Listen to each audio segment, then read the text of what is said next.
Welcome back to the 411 Podcasting Network. I am your host, Larry Csonka, and this is episode 115 of the 411 on Wrestling Podcast.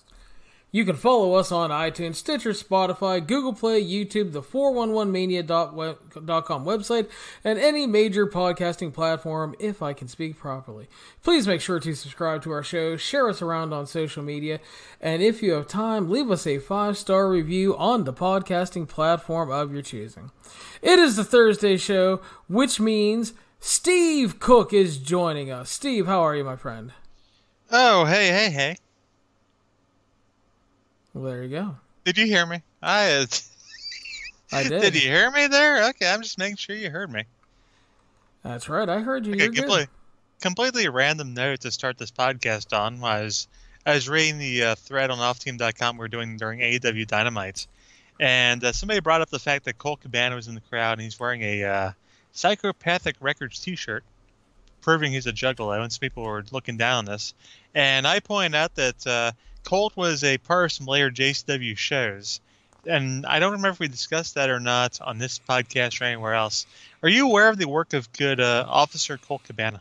I have seen some of it, yes. Okay, yes. Was that not one of Colt's best personalities, Officer Colt Cabana, where he was threatening to arrest all the juggalos and fuck them in the ass? It was fun, dude. Colt Cabana doing some good comedy. And here's the other thing. I don't care if you don't like the Insane Clown Posse for their views or their music, but the thing is, let me tell you this. Those brothers are good promoters, and you know how I know that, Steve? How you know that? Terry Funk fucking put them over. That's right. As good brothers that always paid on time, even paid a little extra at times, paid when they didn't have to, and I have never personally heard anything bad about them in terms of paying out to the boys. So listen, you can hate the Juggalos, you can hate the music all you want, you can not like any of their views, but in terms of wrestling promoters, everything I've heard, they are good dudes. I will say the one negative report I've heard about them is wrestling promoters and as people who pay other people.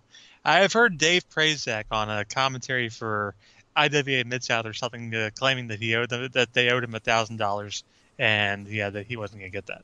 Okay, well, fair enough. Apparently they owe somebody That's what money. Mr. Prazak said. I don't know. I mean, they probably have a little more respect for Terry Funk than they did for Dave back in the day. Yeah, no offense. There are people out there. I'm just saying, we got to present both sides. Yeah. No offense to Dave Prazak. Sure, he's telling the truth, but I mean, Terry Funk tells me they are good brothers, so I believe Terry Funk. Sure. So, Steve, we have a lot to talk about tonight. There's a lot of news. We're also going to not only review AEW and NXT, but we're going to talk a little NWA Superpower as you had time to take it in. Superpower. So, but first up, Steve, we have to start off with the news of the week, and we have a lot of stuff going on in the world of wrestling here. First of all, since we are going to be talking NWA, the first thing I want to bring up is from Voices of Wrestling. And that the NWA has been working on some of the contract stuff and, re-signing people, trying to re-sign people. Apparently Royce Isaacs and Zicky Dice are staying around. But unfortunately, Stroke Daddy Ricky Starks could not come to an agreement on a new contract, and he is reportedly gone from the NWA. Oh. I know some people will be heartbroken by that news. Yeah, I think that's a definite loss for them because he was really good on those shows. He's a good younger talent.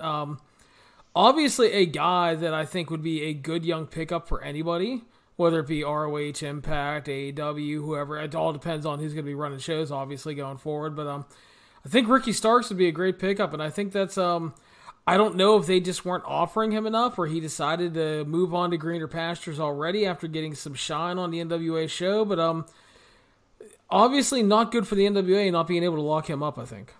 Well, I seem to recall hearing some speculation, some scuttlebutt, some rumors, if you will, about there were some arguments between certain members of management over who to push between the Stroke Daddy and between Ziggy Dice, and I recall that being a point of contention for some people, and I don't remember who was on whose side because I didn't really care that much, but I do remember that being something that people were talking about.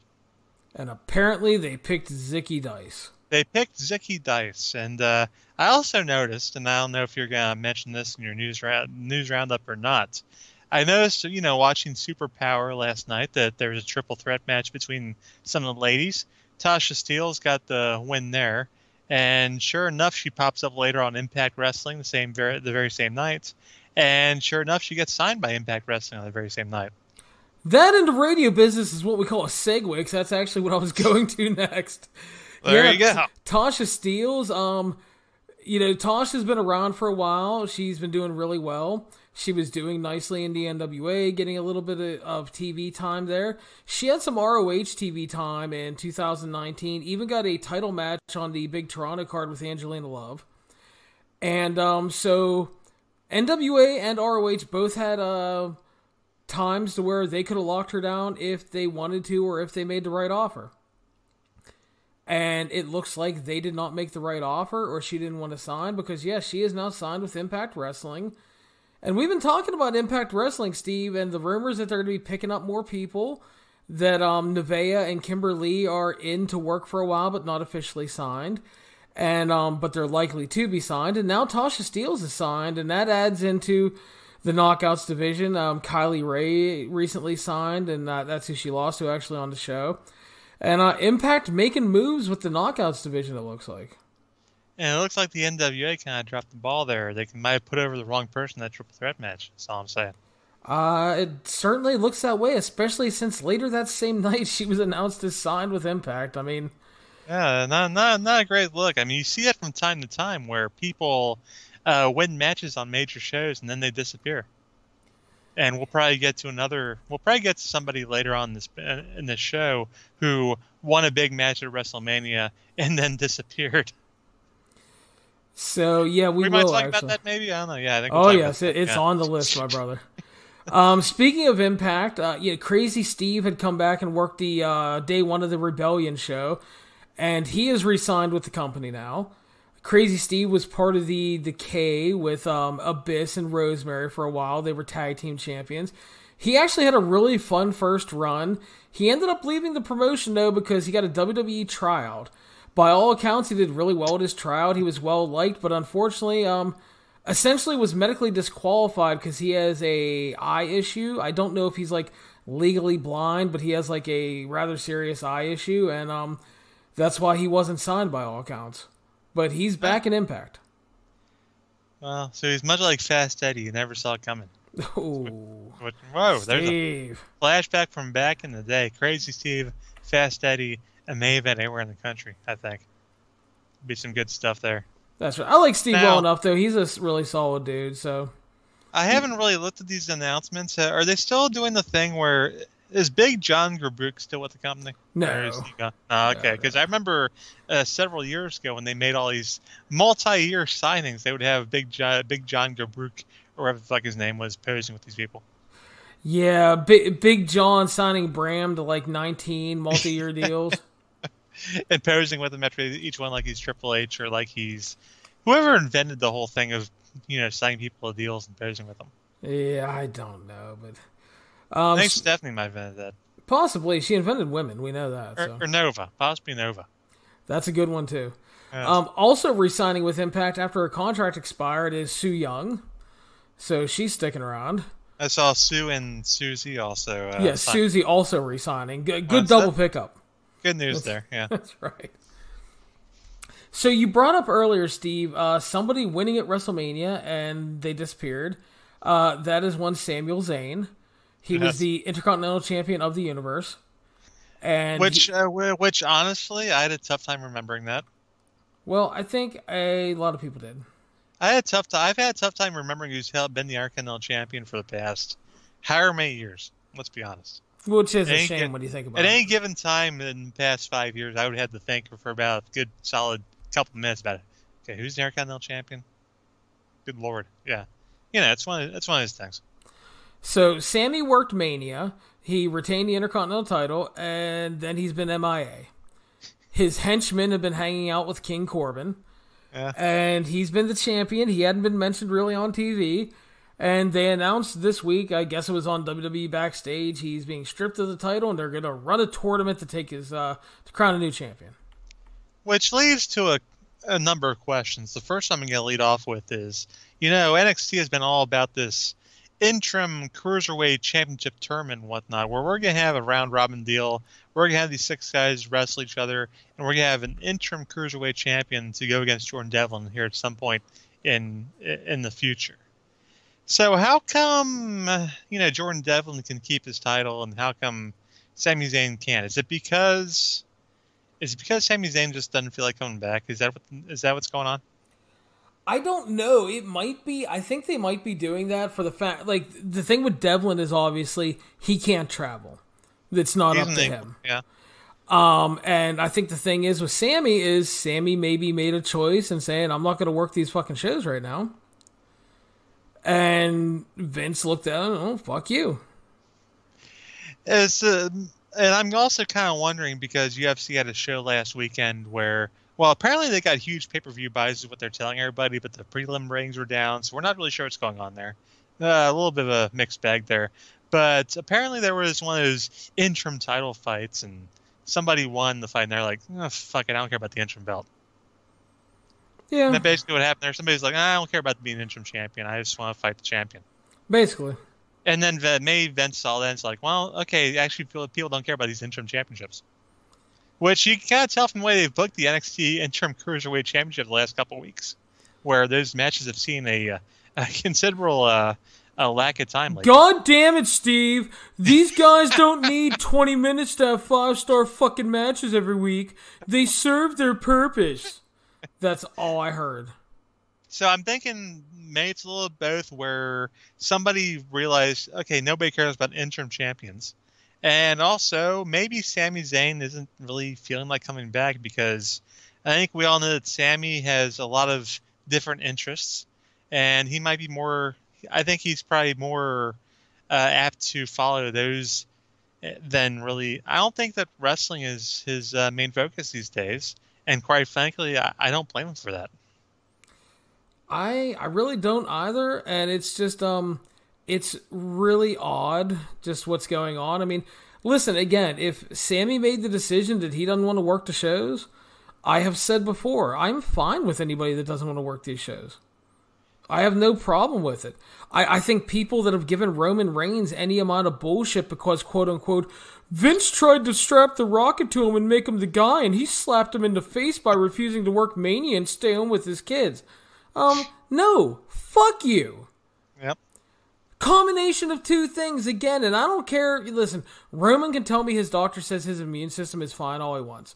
But number one, the dude is still, the whole leukemia thing, right? Yeah. Number two, he just had 2 kids. And I also don't want to hear this bullshit about people going, well, kids are pretty immune to COVID because they're kids, and, it's really only older people. Oh, I'm sorry, fucking random internet commenter. Are you a fucking doctor now? Listen. There are a lot of doctors on the internet these days, I noticed. The thing is, Roman Reigns made a decision. He was a top dude. He could have got a lot of blowback, whatever. The fact is, he said, fuck it, I'm staying home. Good for him. Happy for him. Proud of him. Great decision if that's the one he wants to make, And that's the thing. If Sammy made the decision for whatever reason, maybe he didn't like how things were going backstage. Maybe there wasn't enough social distancing. Maybe he just said, fuck it, I don't want to catch a disease and die. I don't know, but good for him. Yeah. Tough to say, because, honestly, if you look at,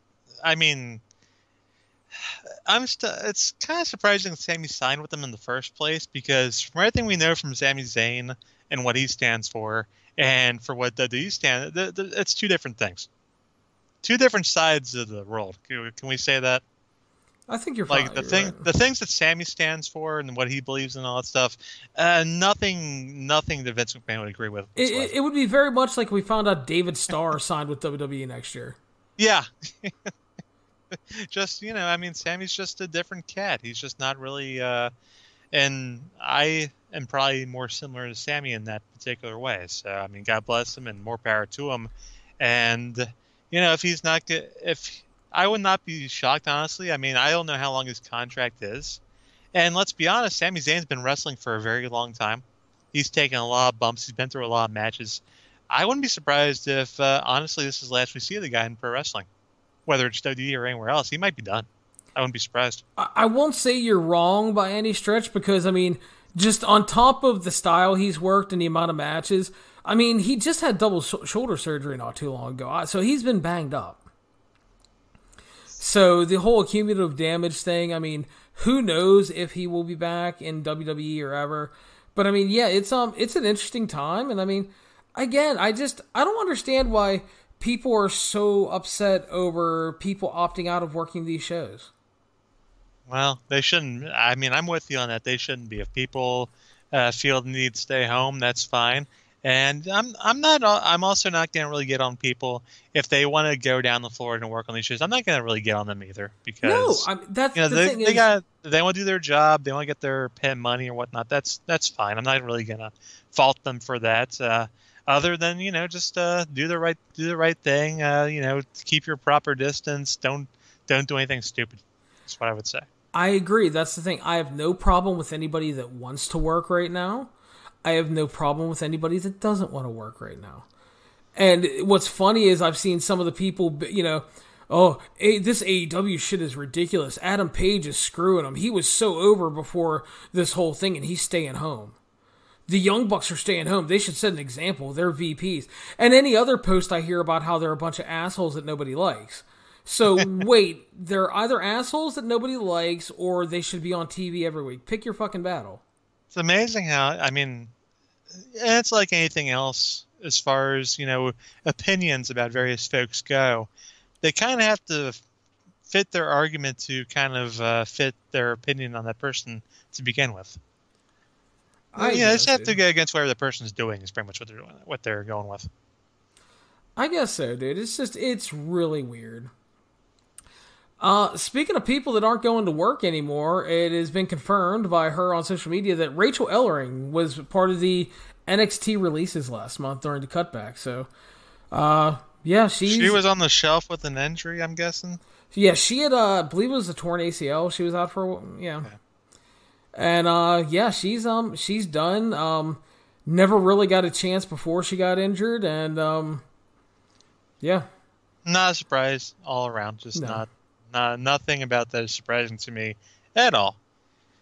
She's not really their style of performer, I don't think. And, Paul's not around anymore either, so there's not really any kind of connection. Well, I mean, Chris Hero. She's the one to engage Chris Hero, right? Yeah, and he's gone, so. And he's gone too, so there it's, put one together, you get two sometimes. It is what it is. And in somewhat related news, Larry, I assume you watched the Dark Side of the Ring Road Warrior show last night. Actually, I have not yet. I'm watching that after we record so I can talk about it tomorrow. No, okay. Well, that's cool. It got a pretty big rating, and I guess I'm not surprised by that because the Road Warriors are still they're still big names, Yep. However many years, it's been 20 years, since they were a big deal, but they're still big names in the wrestling business, still considered one of the best tag teams of all time. And I'm probably the wrong person to ask about, how general people saw the show because I know a lot about the Road Warriors. I've, I followed their whole career pretty much. I read all about it and whatnot. So I didn't really learn anything, but I'm sure some other people did. Excuse me. It's one of the things I've tried to remind myself when I review Dark Side of the Ring is while I may not learn anything new or be overly fascinated by some of the stuff they talk about, I have to remember that this show isn't made for me. Yeah. This show is made for a general audience, a casual audience, if you want to call it that. So I'm going to be really interested to check it out when we are done recording, actually, and take my notes and stuff to talk with Jerome tomorrow night. And I've heard mixed bag on the show, so I'll be interested to see how I think about it going in, because obviously I watched a lot of roadies over the years. Going back to the NWA, God, nothing like a Road Warrior squash coming out to Iron Man and killing dudes in like 30 seconds while the music still plays. That's right. Give me a good Road Warrior squash versus give me that over a 10-minute 50-50 match any day of the week. Yeah. And we'll talk about that a little later on these shows, too. And the funny thing is, people will sit there and give you the Road Warriors can't be the greatest of all time because they were shitty workers. And listen. Bullshit. Okay, listen. Yeah, the roadies were not great workers, but these motherfuckers, I guess the best way to put it, Steve, were a force of nature. These dudes looked like stars. They acted like stars. And like I said, you go out there and you run those 30, 90-second squashes where they're just obliterating geeks. Fucking dumping dudes on their head with the Doomsday device. Poor Henry Godwin, that bastard broke his neck. But, I mean, just there was so much I loved about them, and I mean they were successes and draws pretty much everywhere outside of the WWF. Yeah, and even then they had kind of even then they still got a little bit of a run. But, it wasn't quite the same, of course. But, even there, people still recognized them. Yeah. But remember that, I'll remember when they came back in 2003 for that random match, I think it was RVD and Kane. Yeah. And for like a few minutes, it felt like it was 1985 again. It did, because they were in Chicago, and it was just like, holy shit, like the pop they got. They got that Road Warrior pop. Well, you even go back to Mania 14 in the Tag Battle Royal. Mm-hmm. When they come out with Sonny in the new gear, everybody's like, holy shit, it's the Road Warriors. It's the fucking Legion of Doom. And people were still excited, and then they won, and they were excited. And, we talked about that show, Steve, and then, like, the next night, it was like... Yeah. So, but, I love the Roadies. Just a lot of fond memories of watching those squashes, and... Good time. And hopefully Rachel will catch on somewhere else when she gets all healed up and whatnot. And good Lord, Chris Hero will have no problem getting jobs anywhere across the Indies whenever the Indies start kick up again. And that's right. I'm sure Rachel can probably find some place too, because there's plenty of promotions that can use some talented women wrestlers. Again, I think Rachel is a very good wrestler. She never really had the chance in NXT between not getting the chance initially and then her injury. I think she's very talented. I think she has a lot to offer. Again, if I'm ROH, if I'm AEW, if I'm Impact, if you're looking for someone really solid that's not going to have bad matches to help bulk up your division, you could do a lot worse than Rachel. Yeah, I imagine she'll catch on with one of those feds. You would think so. But again, people always talk about how, I always like the argument the Indies are picked dry. There's nobody there. And then all of a sudden, new people keep popping up every year. Yeah, it's amazing how that happens. Yeah. And again, with these WWE releases, you're going to have guys that are going to opt to just do kind of the random indie stuff. And then there are guys that are going to be important players for an ROH, for an MLW, for an AEW, for an Impact. Maybe even Japan. It just depends. But talent is always going to end up going back into the cupboard. It's never bare. For one reason or another. Yep. And speaking of chances for people to step up, the big news Monday night, Steve, Becky Lynch arrived to the building, and the big news was that she was relinquishing the Raw Women's Championship, and that Asuka, the winner of the Money in the Bank match, had not only won the Money in the Bank match, but instead of a Money in the Bank contract, had actually won the championship, because Becky Lynch was stepping away to become a mother. Yeah, people complain about that aspect where some people are like, well, Asuka didn't really win a championship match or whatever, but no, she won a Money Bank match anyway, so I thought that was legitimate enough to crown her as a Grand Slam champion who has won the Raw Championship, the SmackDown Championship, NXT Championship, and the Women's Tag Team Championship. So big doings for Asuka there, and her celebration was something else too. But of course, with Becky, she hadn't been around much, if at all, since WrestleMania. I kind of had the feeling that something was up. I wasn't sure what, but definitely congratulations to her. It's great to hear that, and hope everything turns out well there. And to be honest with you, I wish Seth Rollins felt the same way, because he did not look like a happy man on Monday night. I don't know if he did not look very happy about the whole situation, is all I'm saying. He already looked like he was heating up a bottle at 3:25 a.m., brother, and let me tell you, I've been there. I was wondering, did Seth think that they were waiting until marriage? I wasn't sure what's going on, I don't know, but I tell you what, that's what that brother's going to look like at 4:30 in the morning when she sends him on a fucking Keanu run to Publix. Oh, boy, yeah, you better get used to it. That's for sure. But congratulations to Becky, though, and hopefully it all works out for her. And people are already speculating when she'll be back. There's no reason. There's no reason to even try to speculate about that, whether she'll want to come back right away or whether she'll wait a while. That's her decision, and that is what that is. I already wrote about this. I did a big column Tuesday morning on this, and the thing is, in terms of her coming back, I don't even know why people are thinking of it right now. Because Number one, she has to have the baby. And then number two, who's going to say, Steve, that she wants to come back? Maybe she's going to love being a mom. Maybe she's going to decide she doesn't want a nanny raising her fucking kid while her and Seth are on the road when things get back to normal. Yeah. Maybe Becky will just say, fuck it, and I don't want to get back into shape and go on that grind ever again. You don't know. Nobody knows. So I'm not even worried about talking about a potential comeback. I mean, you have to, first of all, she's not going to have the baby till December. I wouldn't even think she'd think about coming back until over a year after that at the next Rumble. Yeah. That would be the absolute soonest. But I don't even want to speculate because nobody knows. The thing that upset me about this was we get into the dirt worst of wrestling fans again.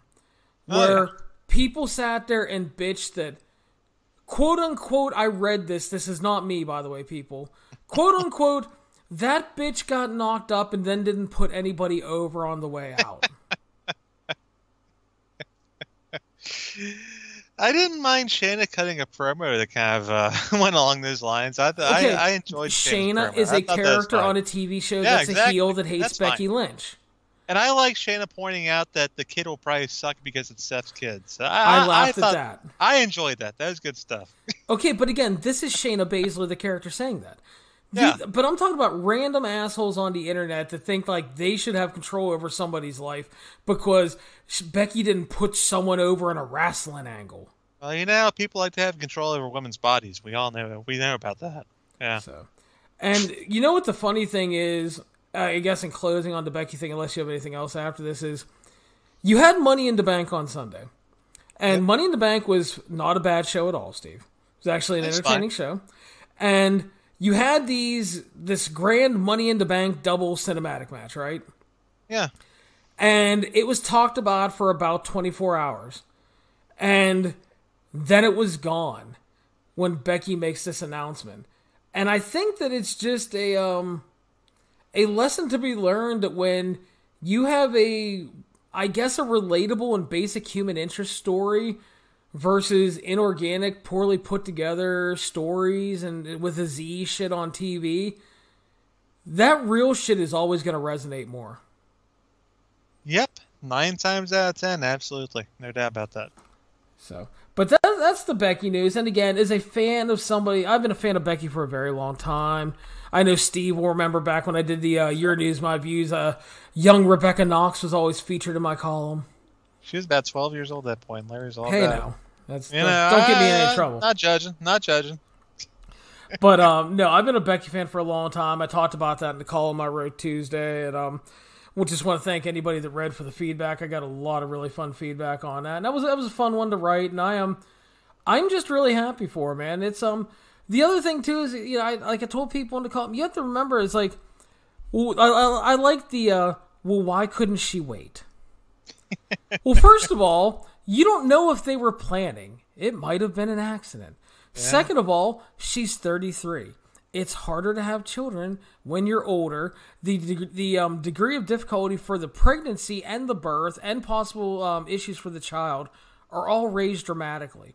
And I mentioned in that column again, Steve, you go back and watch the Trish Stratus WWE 24 documentary, which is really good.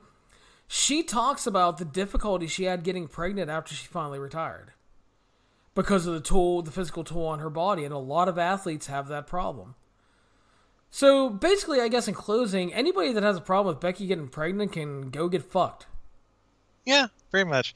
And I can just, I hate to be that guy and point out again where WWE had a chance to put somebody else over and didn't. They could have had Becky lose WrestleMania. They could have, and I was shocked when she didn't. They didn't, so there you go. So, I mean, honestly, you want to blame anybody, blame fucking WWE for not putting the strap on Shayna at Mania when they had told the perfect story to do it. Yeah, they just keep these belts on people for too long. It is what it is. That's I mean, if people want to complain about the lack of putting somebody else over, they had the chance to do that and they didn't take it. So, but Steve, it wasn't Becky's fault. Becky controls the booking, apparently. Well, I wish she did. She might have a better idea of it than some folks. So, moving on to other WWE related news, Steve. Sting is no longer under a WWE contract. Sting was under a WWE contract, apparently. Yeah, he was still under a contract. They could not work out a merchandising deal for the future. And this was slowly kind of leaked out because one of his action figure things that were supposed to come out was pulled in a upcoming line. And now there's a lot of speculation that Sting could return to Impact or show up in AEW. He tweeted a couple AEW people like Lance Archer and Jake Roberts, and the speculation is running wild, Steve. Steve, do you think Sting shows up in Impact or AEW? Number one, do you think he shows up? Number two, do you want him to show up in either one of those?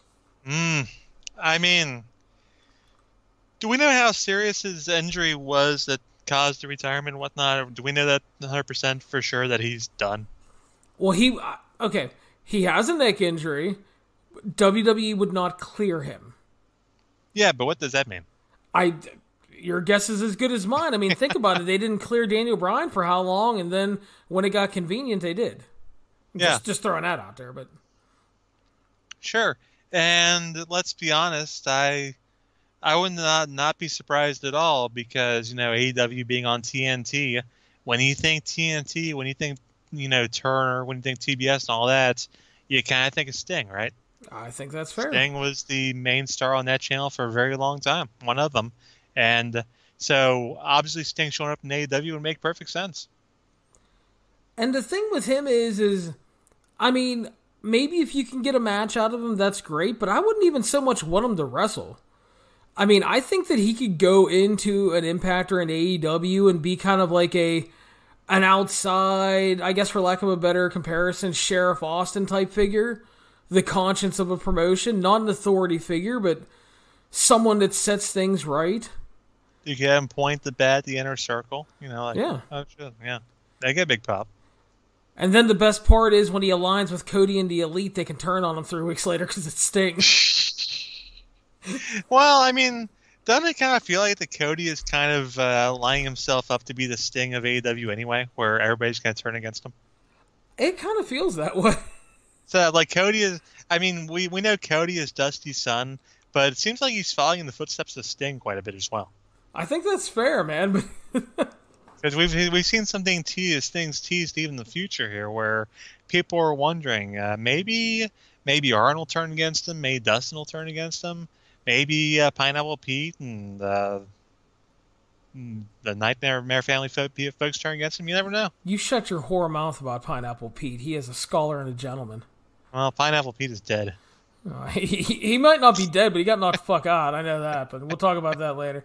But Steve, honestly, say by the end of the year, do you see him turning up in another promotion? Well, it's tough. It's tough to say what's going to happen next week, Larry. Let's be honest. I know it is. In this environment, come on, man. You asked me to tell you if Sting will show up by the end of this year. Who knows? But if things return to a semblance of normal, and maybe we have a big AEW event towards the end of the year, maybe Sting pops up there. I'm not sure if Impact has that kind of scratch right now, beyond. I don't know what kind of scratch Impact has at this point, beyond. I don't know if they have that Sting type of money. I don't know. Tony Khan does. I mean, I keep hearing that Anthem and the people that own Anthem are fucking rich, so Impact can do anything they want. That's what I'm told. We'll see. It's possible. He does have a certain loyalty to that promotion. Does that loyalty to that promotion still hold with... Because I know he's very loyal to Jeff Jarrett for many years. With Jeff not there anymore, does that make a difference? That's a good point. And I think there might be might be more of loyalty to Turner. I know Turner, if there's some old heads still there from back in the day, they probably hear the name Sting and they get a little excited. All right, man. You know how those network executives love Sting? That's how Impact got all his TV deals back in the day, because they heard the name Sting. Well, that's how also they kept Sting, because Spike TV kept paying for him. That's right. So, yeah, I think it'll be interesting to see what he does. I think Sting could still have a place.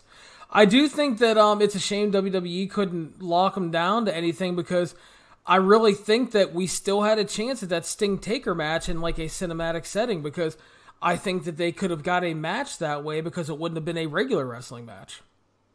Well, they could have. There's a lot of things they could did with Sting they chose not to do, and instead they decided to have him put over Triple H and get killed by Seth Rollins. So, there's a lot of things they could have did with Sting that they chose not to do. You mean the big Attitude Era wank fest at WrestleMania? Yeah. So That sort of thing. So, Steve, we're going to jump over to New Japan real quick. And New Japan President Harold Meng gave a detailed statement on what the company's kind of planning in the future in the COVID-19 era. He stated that they hadn't been running shows right now because they wanted to protect the health and safety of the wrestlers and staff. Number two, the venues had not been available to them anyway. And they felt a overall social responsibility not to run shows right now. He did talk about their first steps to possibly resuming shows and that they would be to hold empty arena events. He said that they would not happen until Japan lifts the countrywide state of emergency and that the number of infections decline. So it doesn't sound like it's happening really soon. But that's when the matches would take place. And he said matches would be taped for these shows in both Japan as well as the New Japan LA Dojo. And then once they do a slate of empty arena shows with added measures, their hope is that things calm down so they could slowly start letting fans back in.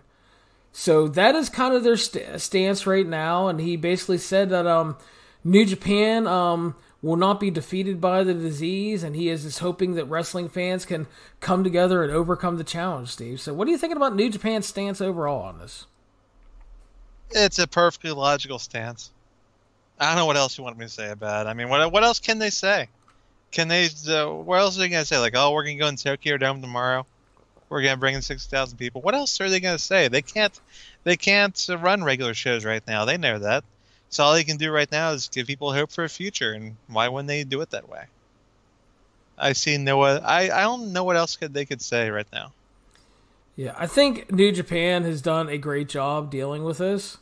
I appreciate that they've been really open with the fan base about it, and I think they've been doing a good job of uploading content to New Japan World in terms of they've been uploading like a lot of classic matches with Kevin Kelly adding English commentary to them for the first time. They've uploaded the New Japan USA shows which hadn't been uploaded before, stuff like that. They're trying to put content out without running shows, and I think that's admirable, and I think that they're doing a good job of it. So I think they have a nice plan in place, and we'll see how it works out. Indeed.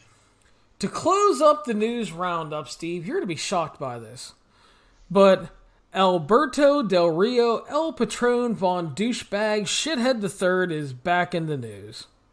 Why? Well, Steve, Alberto was arrested over the weekend and faces charges of domestic violence and aggravated sexual assault. At one point, he held a woman hostage, told her that he would take her son and drop him off in the middle of the road somewhere. And the victim stated that Del Rio accused her of cheating on him. Del Rio broke her cell phone and laptop, tried to burn her passport, and the attack started around 10 p.m. that night, ended at 2:30 a.m. Del Rio hit her and left her feeling dizzy and woozy.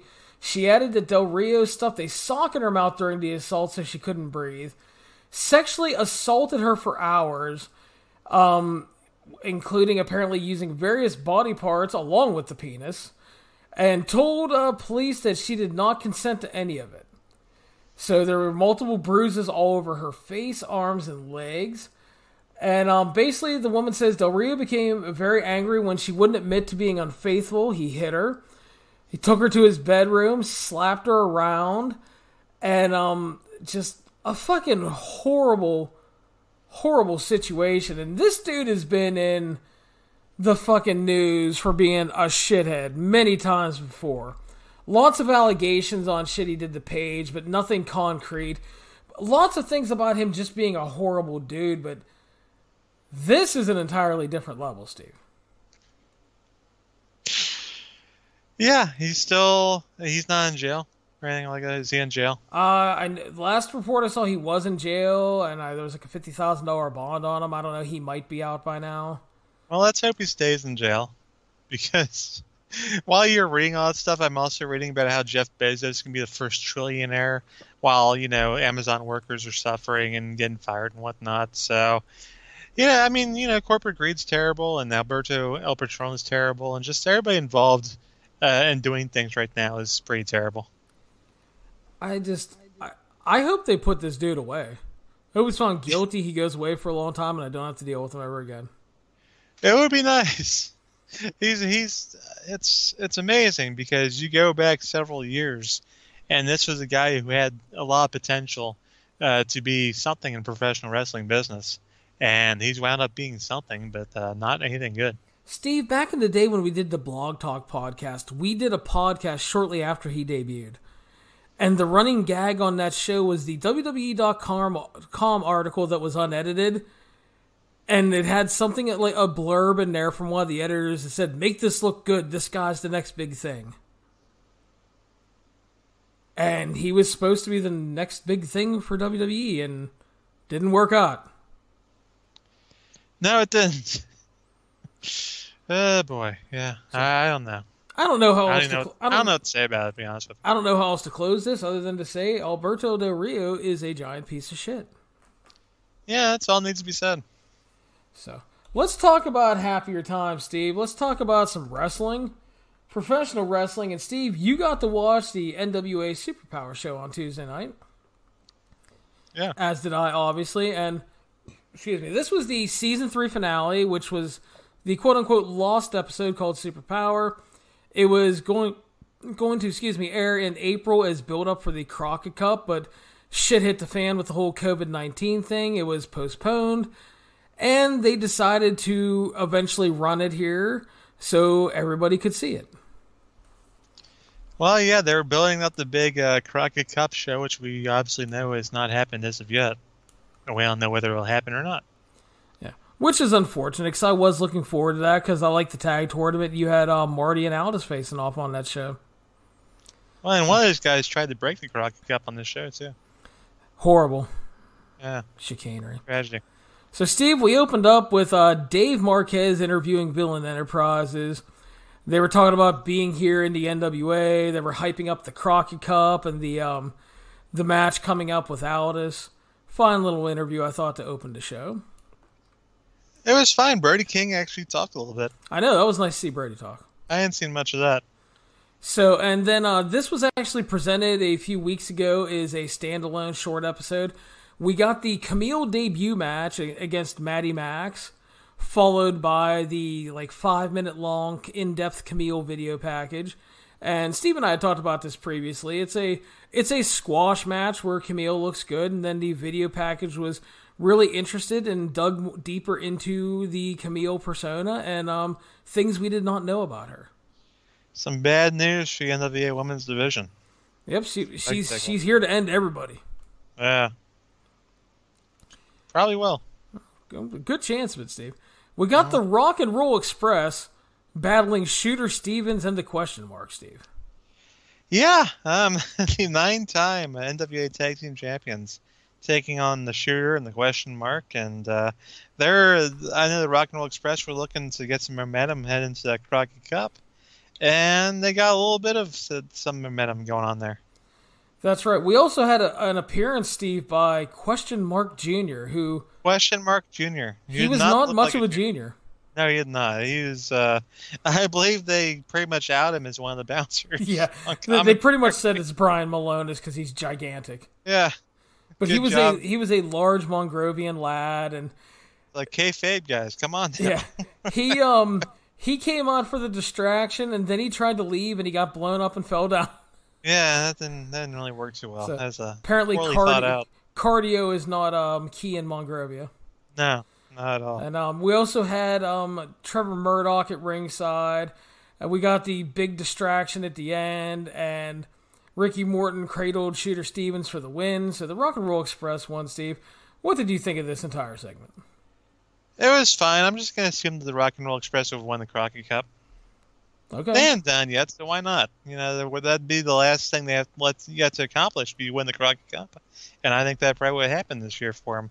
Which, is a shame for Ricky and Robert, too, because once we finally head back into pro wrestling and things like that, we're talking about how the older folks might have a tougher time coming back. Right? Yeah. Yeah, so that might be a problem for Ricky and Robert going forward. Are they going to be able to make these trips? Which is a shame because they were having some fun matches, working around places, and they worked the last New Japan US shows, and there was even a rumor that they were going to be brought over to work the fucking tag league at the end of the year. Yeah, why not? So, I mean, yeah, it's very unfortunate for them. I thought the match was okay. I thought the overall angle was fine to give the Rock and Rolls a win, and they continued to build to the Trevor Murdoch, Shooter Stevens, third-degree national championship match. Yes, and the long-awaited debut of Question Mark Jr., which makes me wonder when we'll see El Hijo del Question Mark. If only. They could face off with Los Parks one day. Absolutely. But, I mean, we all know they will never have a cooking show on the level of Los Parks. Well, let's hope not. I mean, I think Question Mark Jr.'s been eating some of that Los Parks food. Yeah, he's been watching closely. Apparently. So we had a big interview segment with Melina, Allison Kay, and Thunder Rosa. Basically, Melina and Allison Kay were bitching about how they wanted a title shot. Thunder Rosa basically didn't give a shit because she beat everybody, but said she would take them both on, and this was setting up a triple threat for them at the Crockett Cup, Steve. Yeah. My feelings on that was, 2 out of 3 aren't bad. 2 out of 3 aren't bad. Because Thunder Rosa and Allison Kay did some really nice work together, and Melina's still pretty. Allison Kay was doing some nice work, too, in that dress. That's all I'm saying about that. There you go. You know what I'm saying? But yeah, Melina's pretty, and the other two are very good. Yes. So, yeah, nothing wrong with that. So, next up was our no disqualification match, Steve. Wholesome babyface Tim Storm facing off with former NWA champion as well, Jack Stane. Yeah, there was some bad blood from back in the day where Tim Storm won the title from Jack Stane several years ago, it seems like. And there was some bad blood between Tim Storm and Danny Deals, who apparently Danny Deals was the man behind this whole Mama Storm gimmick where he was dressing up like Tim Storm's mama and trying to, get a rise out of Tim Storm. And it wound up that he got enough of a rise where if Tim Storm won this match, he would get 5 minutes with Danny Deals. And you won't believe what happened. Tim Storm won the match, and he got to kick Danny Deal's ass. And the guy had coming, let's be honest. He did. I thought they had a pretty good match. I thought, going in, they had a nice little backstory to it. And then Tim Storm gets to beat the shit out of Danny Deals with a couple perfect storms. And I also like how Jack Stane just blew Danny Deals off right after the match, too. He didn't stick around for it. It wasn't gonna be one of those gimmicks where, the bad guy still gets bailed out by the big heel. No, Jack Stane just walked up like, no, I'm done. You go get your ass kicked. It was good. Yeah, I did like that. But, it was enjoyable. The babyface overcomes. Tim Storm was great. Love him. So that was fun. I tell you what, though. I think Tim Storm, I know it's wrestling in 2020, but do you think Tim Storm was, kind of baffled when he hit Perfect Storm and then the crowd chanted one more time? Because he's such an old school dude. He's probably like, what? All right. Sure. Exactly. Well, you gotta give the people what they want. So, I don't know about you, Steve, but the next thing on this show was the worst thing on these recent shows this year. These fucking May Valentine videos. I did not a big fan of all that stuff. I guess they're still working the triangle with her and with Sal Bernardo with the broken arm involved. And just a lot of stuff. She's a social media influencer, I guess. And did she have more plastic surgery done during this whole angle? I don't know. I didn't want to be rude and say anything, but at least some Botox. It seemed like her face is more blown up than I had recalled. Well, the worst part about it is somebody told me she's actually like an actress, and you wouldn't have known by this. Yeah, well, because she's basically doing this video about how everything's bad. And I even lost 100 followers and blah, blah, blah. And she's trying to cry. And again, I don't know if she had anything done and if the Botox stopped it. But yeah, it's But it was like there was some Gargano family level acting right there. Oh, it was bad. Yeah, we'll talk about the Gargano family dinner again later, but thankfully things got better. We had a triple threat with the ladies: Tasha Steelz, Marty Bell, and Ashley Vox.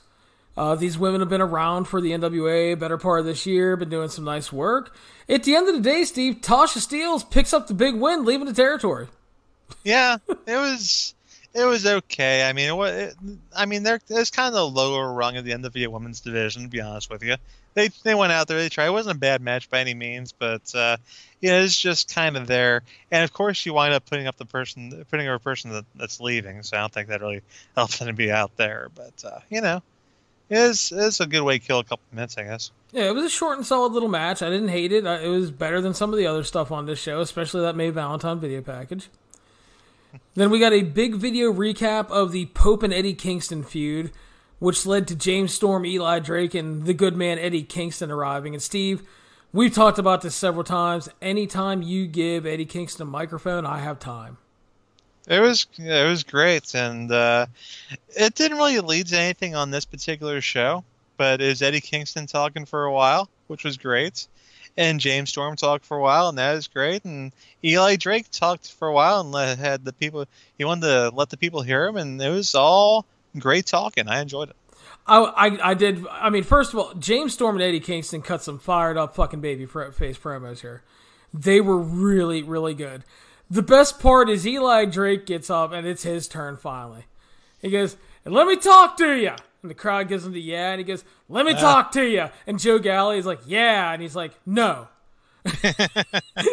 Fucking no,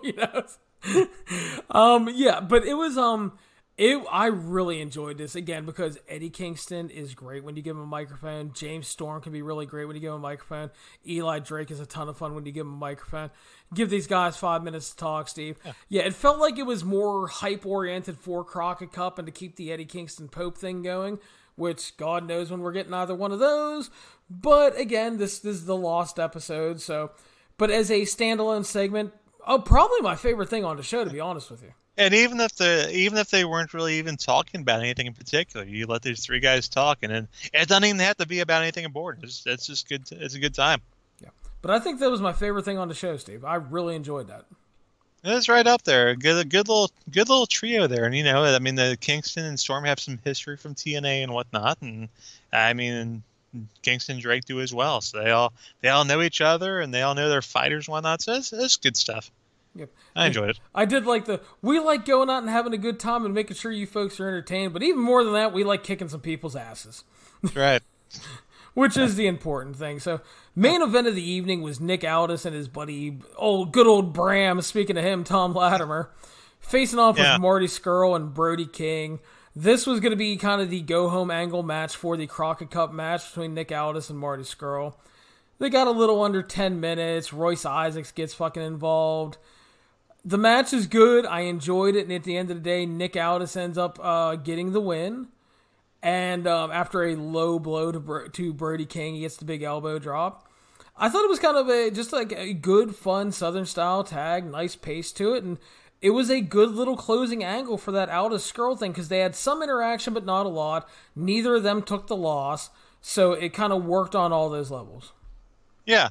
And I gotta tell you though, Larry, I'm not sure Brody King has a lot more room for tattoos. No, my man's running out unless he starts going to the face like Mike Tyson. That brother's inked up pretty good, It's kind of crazy. I was kind of looking around. Well, okay, where can you get? Yeah, unless if he goes the Mike Tyson route, which we'll talk about Mike a little bit later on the show. But that's right. Yeah, I mean, the only thing I'm speculating on, Steve, is he wears boots, so we don't know what's going on the feet. He wears knee pads. We don't know if the knees are tatted up Pete Dunne style. Okay. And obviously, I've never seen Brody King naked. He wears trunks. We don't know what's going on there either. But yes, we'll have to ask somebody else about that. My man is running out of real estate quick. That he is, but a nice little showing for him here and with Marty Scurll, and good build up to that eventual. I assume we will see an eventual match. I'm sure Alice and Scurll will have a match here at some point in time, and that'll be interesting to see. I hope so, because I was really looking forward to that one. I mean, they'll work somewhere. We don't know if it'll be in NWA or if it'll be in Ring of Honor or they'll be in one of those promotions on some show. So, Billy Corgan closed the show, says that the NWA has been doing well. They have a great roster and team. They're not going to fold right now, but they cannot produce the product they want to. So they're going to debut a new series next week called Carneyland. And he did not elaborate on what it would be. He just said it was something they had been thinking about the work on. And so we're going to get some kind of new NWA show starting next week. It's going to be 60 minutes with Austin Idol and Tony Falk. I mean, it very well could be. You could put, I don't know, you could have Austin Idol talking to like Eddie Kingston, and wouldn't that'd be a clash of personalities. I'm afraid Eddie Kingston might get upset and like fucking kill Austin Idol though. Yeah, that wouldn't be good. We don't want that for Universal Heartthrob. That'd be a bad time. That would be a bad thing. But that's NWA Superpower, Steve. Overall, what did you think of the show? It'll be the last regular NWA show we see for quite some time. I thought it was a nice way to end that particular season of action right there. Some good build-up heading into their eventual show, which I think we will see a Crockett Cup tournament in some form or fashion at some point in time. I don't think Billy's ready to give up on this just yet. So we will see this play out at some point in time. And yeah, it was nice to see everybody kind of doing their thing again, because we hadn't seen a regular NWA episode for quite some time. I agree. I thought it was a really fun, really solid show. I thought, like, while it wasn't ever really great in the ring, there was some good stuff, but I thought just the overall production and how they put the show together flowed really nicely, and it would have been a nice go-home effort for the Crockett Cup. And I just, it just sucks that we're not going to get any NWA for a while. We're not going to get the Crockett Cup until God knows when. We're not going to get Aldis versus Skrull until, who knows. But, yeah, I'm sure they'll be back in some fashion. I'm just, it was just kind of sad at the end watching that, realizing it's like, it's not going to be around and we're still not getting that show, Yeah, so we just have to wait and see as far as all that goes. That's right. So, Steve, since it is Thursday, we have to talk about AEW Dynamite and NXT. We will start with AEW Dynamite. It is May 13th. Jim Ross, Excalibur, Tony Schiavone on the call. We start off with Lance Archer arriving, killing some poor son of a bitch on his way out. I didn't know who the hell that was, but they got killed, that's for sure. I don't know who it was, and I don't know if that dude knows who he is anymore. No, probably not. It was a bad time for him. And you had Jake the Snake talking all kind of smack, too. That's right. Jake arrived with him and said he was asked to apologize for his actions last week. And he said that he would as soon as Brandy kissed his ass. Said the ring is their playhouse. Could be waiting for a while on that one. Probably. But the ring is their playhouse. They write the book, and basically, as far as everything's concerned, as far as he's concerned, a woman is great at home, cooking, taking care of babies, and occasionally keeping a man warm. This led to Cody arriving in his truck, as basically Jake was talking about that Cody couldn't hide anymore, and Cody wasn't hiding. No. So he was all taped up and ready for battle, which led to him and Lance having a good little brawl, beating the shit out of each other. And at the end, Jake called him off because it wasn't time for the big fight that's at the pay-per-view. I gotta tell you though, Larry, I was a little bit disappointed because I saw on the Twitter where Cody was kind of hyping he had the little picture of the vehicle posted on his Twitter account, and I was hoping they're gonna go full old school because, quite frankly, based off what Jake Roberts did last week, he deserved to be run over by a truck. At the very least, a golf cart like Sammy Guevara. That's right. Somebody should make him with a vehicle of that nonsense, but unfortunately, Cody just hit a couple of garbage cans or whatever.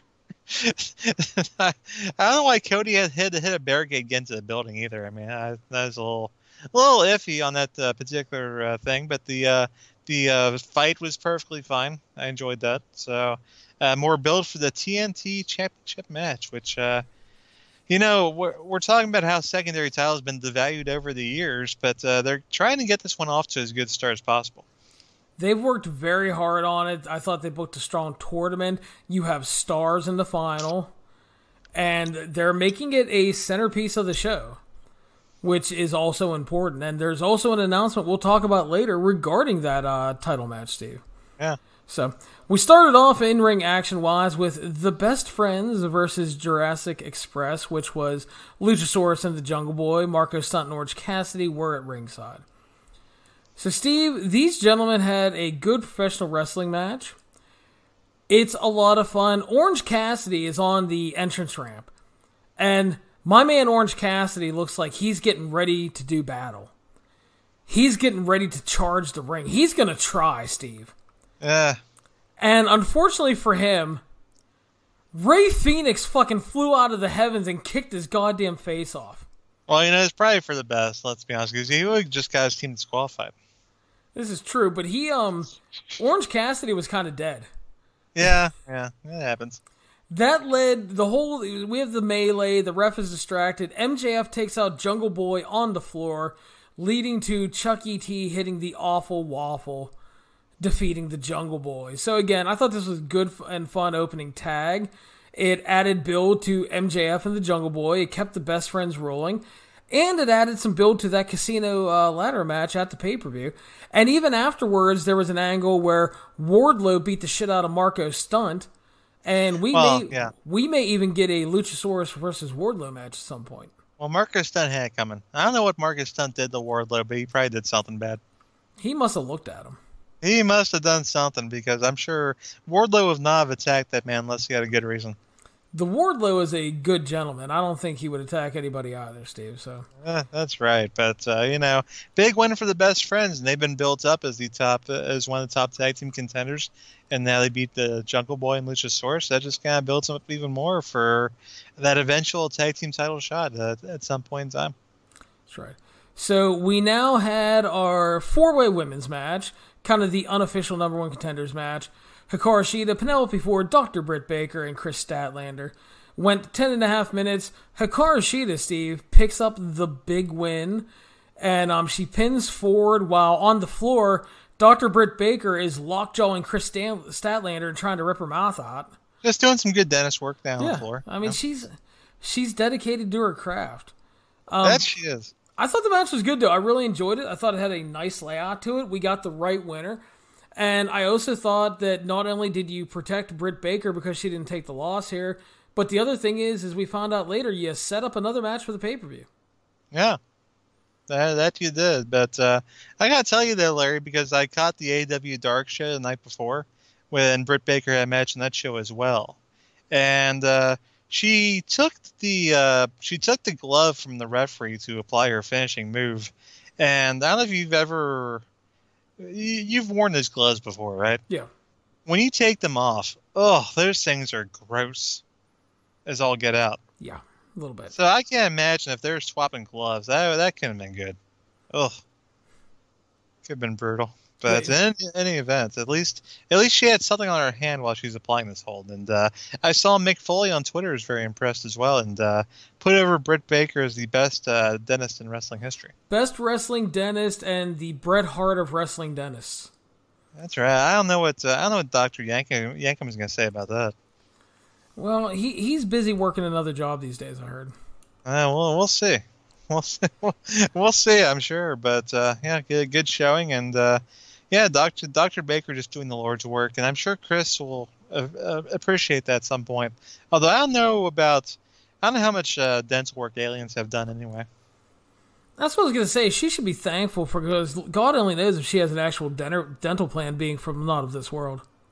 Yeah, it's tough to say, but good times. Britt Baker doing a little pro bono work there, Yeah.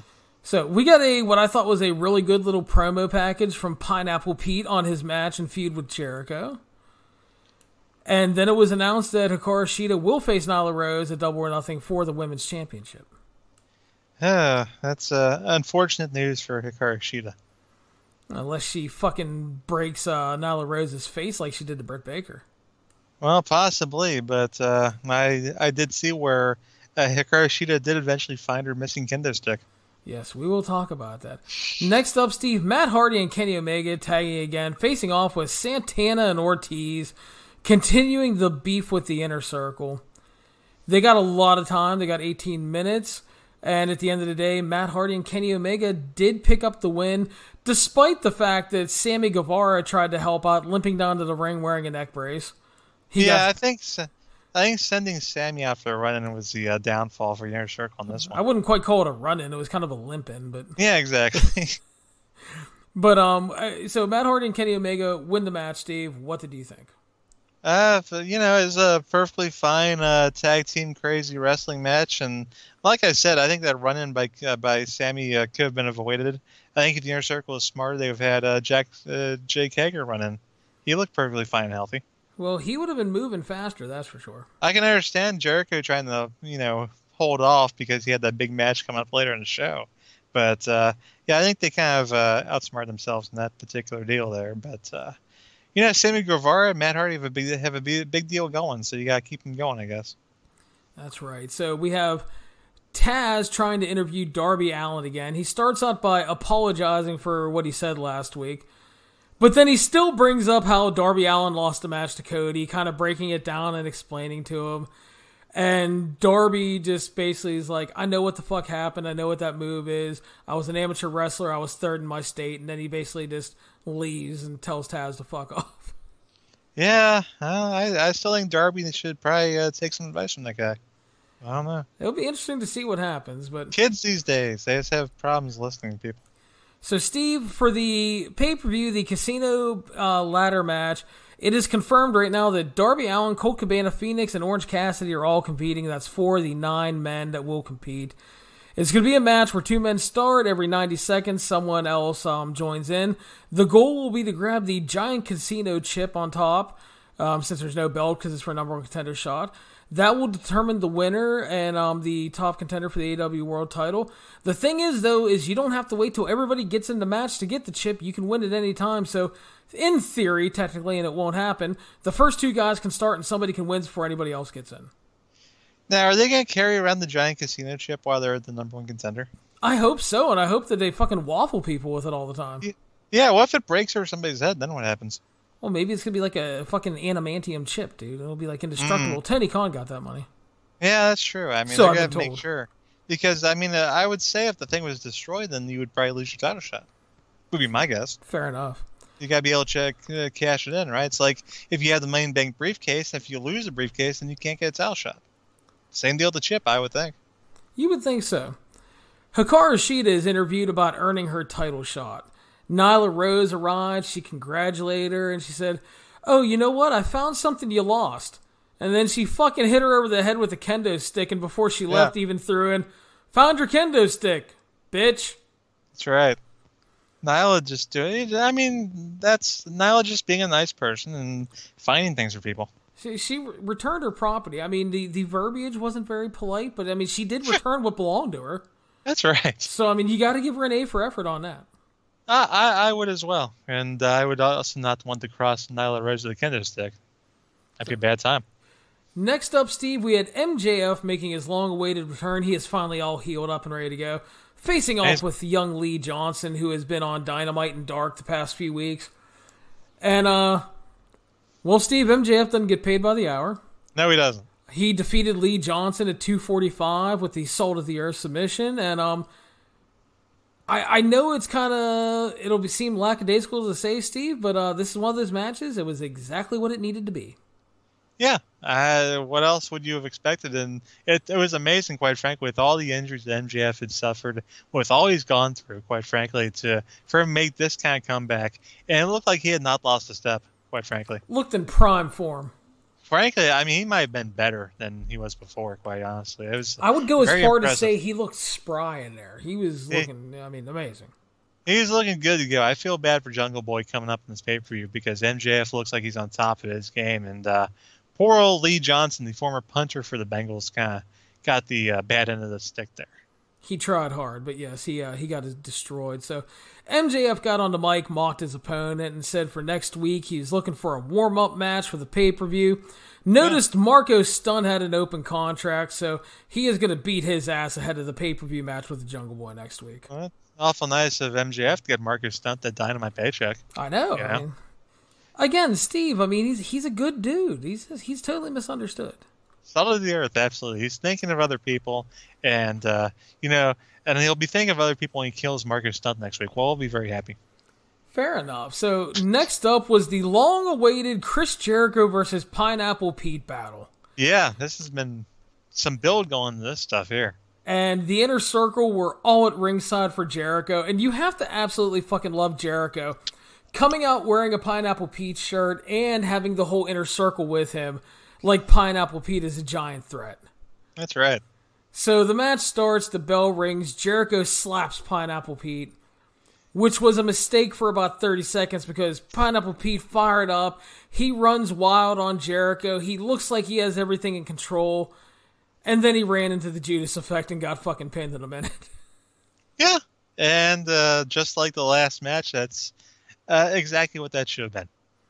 It was fun. Again, Jericho is out there being an overconfident asshole. He slaps him. Pineapple Pete gets 30 seconds to come up as for Jericho treating him like shit for the past 5 weeks. And then he gets ended.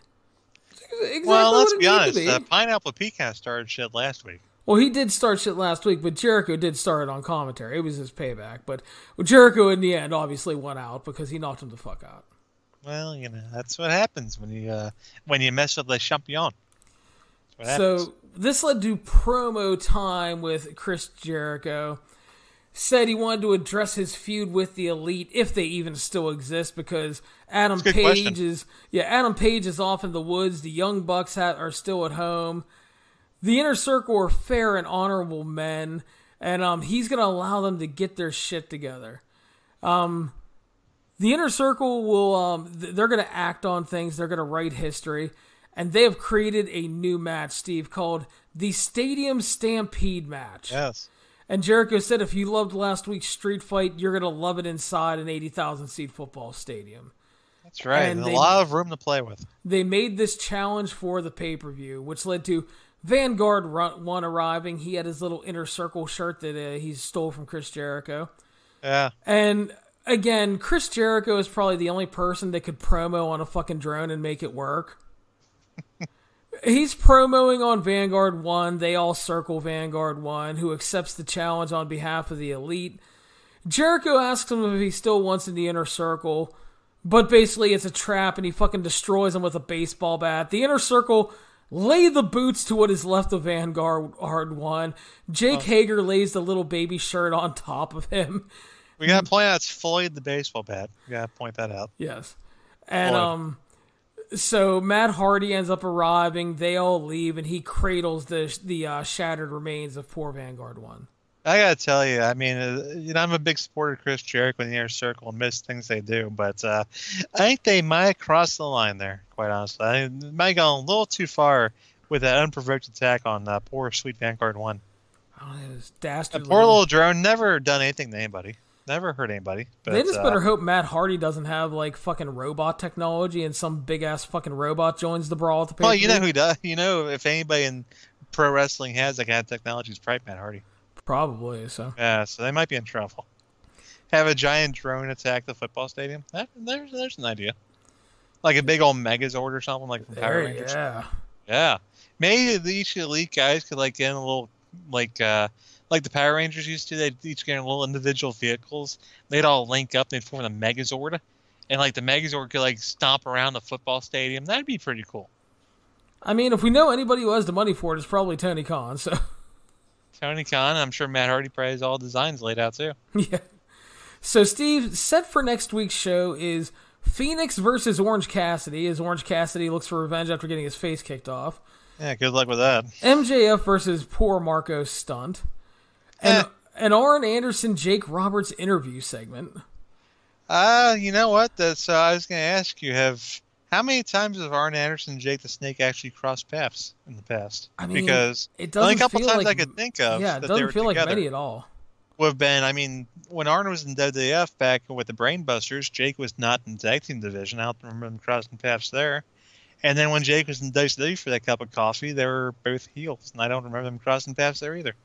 Yeah, that will be interesting. We also have Matt Hardy versus Sammy Guevara playing off the tag match from earlier in the show. And Sammy might not be in good enough shape for that. I got to tell you, Sammy wasn't looking too good out there. He looked rough. So then we also have Jon Moxley versus 10 from the Dark Order.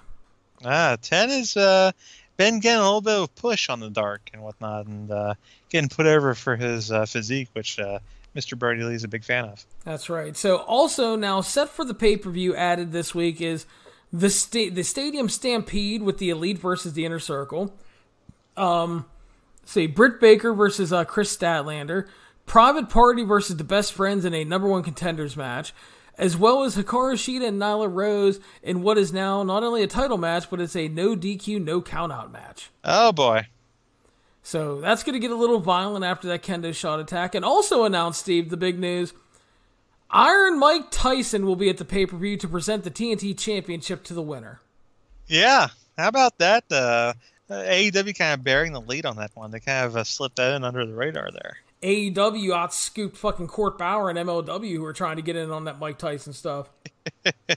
I mean, it's funny because, I mean, my first reaction, honestly, I would think that, like, in 2020, Mike Tyson at this point, I mean, my natural reaction would be like, do people still really care about Mike Tyson in 2020? But then, like, earlier this week, I remember listening to Sports Talk Radio, and they're all excited about Mike Tyson trying possibly making a boxing comeback at 53 years old. So I guess the answer to my question is yes, people still care about Mike Tyson.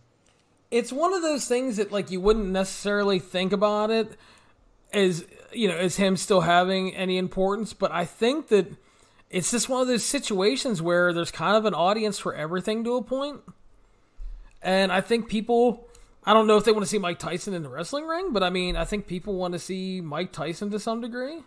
Sure. So, I mean, we'll find out how much interest it grabs them, but I mean, it's interesting. I'll give him that.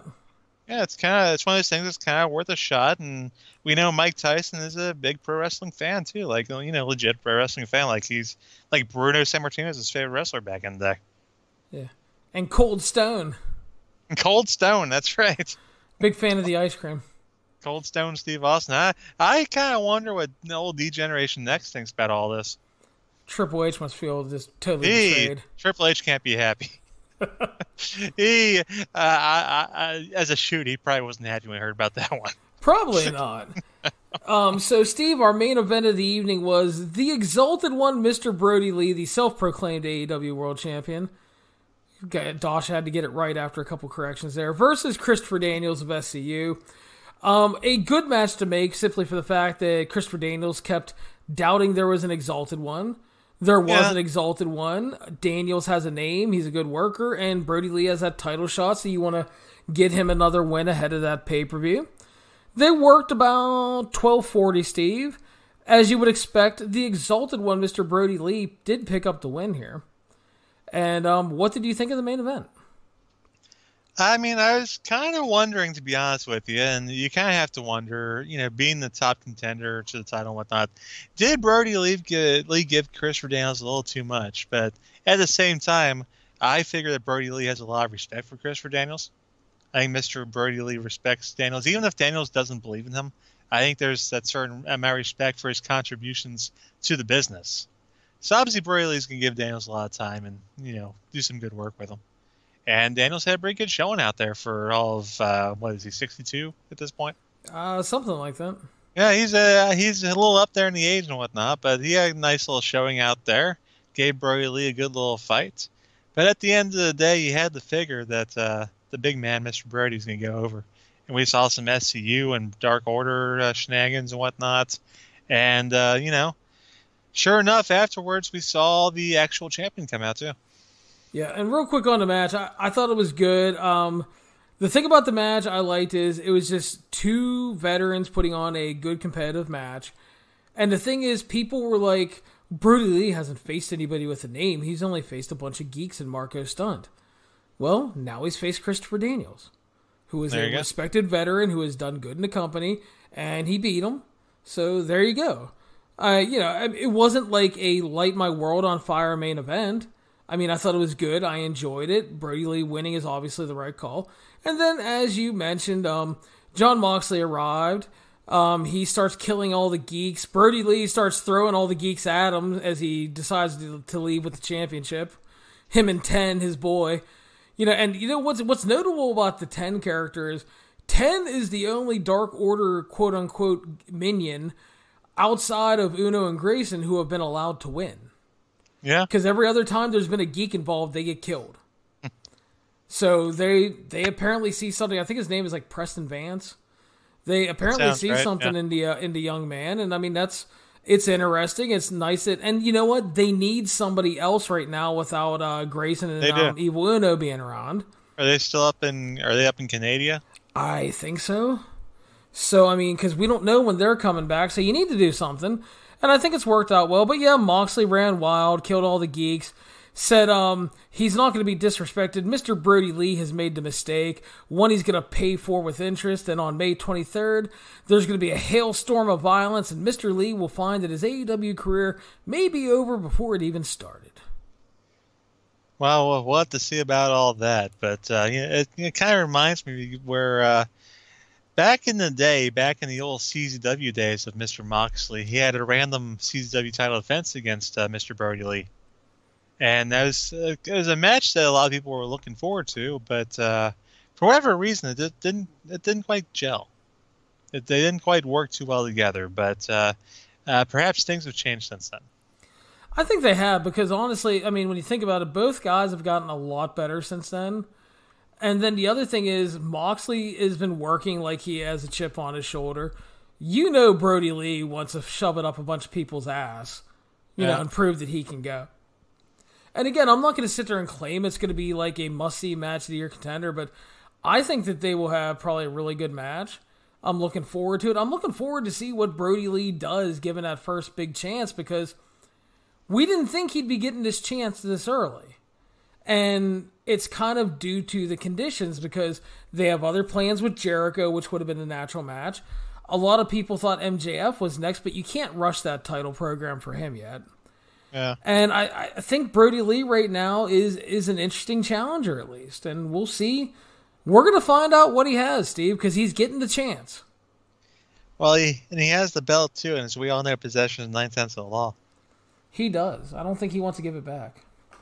And Dasha did say he was the self-proclaimed champion. This is correct, Steve. And whatever Dasha says, I go along with. I mean, I tend not to disagree with that, because I don't think she's ever said anything incorrect in her life. Not that I know of. So that is going to bring us, Steve, to NXT, also for May 13th, 2020. We started off with the Tag Team Championship match that was set up last week. And in our match, Imperium defeated Matt Riddle and Timothy Thatcher when that dastardly Timothy Thatcher walked out on Matt Riddle, although nobody saw that coming. You know what? I'm going to have to disagree with you right away calling Timothy Thatcher dastardly, because let's be honest. Can anybody blame Timothy Thatcher for not being able to put up with Matt Riddle for more than a couple weeks? Fair enough. And Riddle's he's a weird guy, let's be honest. I know some people out there think he's a cool cat and just the cat's meow and all those other cat phrases you want to throw out there, but I got to tell you, people like Matt Riddle are not really people I tend to trust.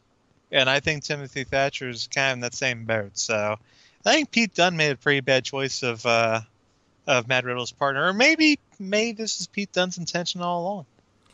What do you think? I don't know. It's you can call Peter Dunne's decision making skills into question for sure. But yeah, did he know that Timothy Thatcher's going to do that? It's a little something that might come into play later on. Are you saying Pete Dunne secretly hated Matt Riddle and wanted him to get his ass beat?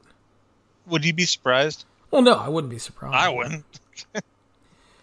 Okay, so the match goes a little over 11 minutes. I thought at the end of the day it was a solid piece of business. It started off really strong, I thought, but then it just, with the angle with Thatcher walking out, and it kind of faded for me. And I really like the Imperium guys, so for me to not be overly thrilled with the finish says a lot, I think. I am happy for them, though, because they really should have been NXT Tag Champions a while back, but for whatever fucking reason, they left them on Gallus.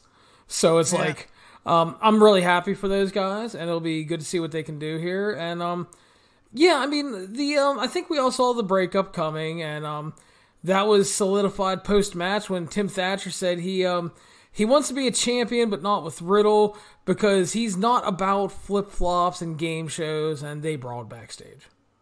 Which is perfectly fine. I thought maybe the angle took a little bit away from the match, but I didn't think that's a problem. I thought the right team won, and you kind of lead into the Riddle and Thatcher stuff, and It worked fine for me. I am also going to say that I am not about flip-flops or game shows either, because flip-flops fucking suck. Flip-flops can be annoying from time to time, I'll be honest with you, but I mean, during the summer months, I'm all about them. Do you know why flip-flops suck, Steve? Why is that? They don't stay on well when you have one toe and your other foot's a prosthetic foot that doesn't have toes built into it. I'm sure that's an issue for you. I wish it was warm enough to wear flip-flops right now, to be honest with you. I'm still wearing my goddamn slippers over here. It's ridiculous. So next up, Steve, we had the ladies in action. Tegan Nox battling impressive Indy Hartwell. They got just over 3 minutes, and Lady Kane, Tegan Nox, picked up the win. And what did you think? Well, it's good to see Indy Hartwell isn't dead after the last time we saw her. I believe, was it Shayna who killed her last time? Yeah. Yeah, so it's good to see that she's doing all right. That's all you can say about that. But a nice little easy win for Tegan, get her going in title contention and whatnot. Nothing wrong with that. That's right. I thought it was a nice quick win for Tegan, perfectly enjoyable for the short time they were given. And again, this is a match that should have been short. Didn't need to be long. Nope. We got a clip of the recent issues between Io Shirai, Rhea Ripley, and Charlotte. That led to comments from Rhea, said she's sickened by Charlotte walking around with her title. Io couldn't get the job done, and she's going to be the one to bring the title back home, even if she has to beat that into Rhea. Or Io, sorry. Well, I don't know why Rhea Ripley's so sickened about Charlotte walking around with her title belt, because, I mean, Charlotte beat her fair and square.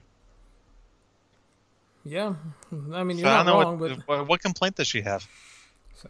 I'm still waiting for Rhea to get back from Australia, though. Yeah, so am I. I mean, it's kind of weird how they managed to. I guess they computer generated her onto the show somehow.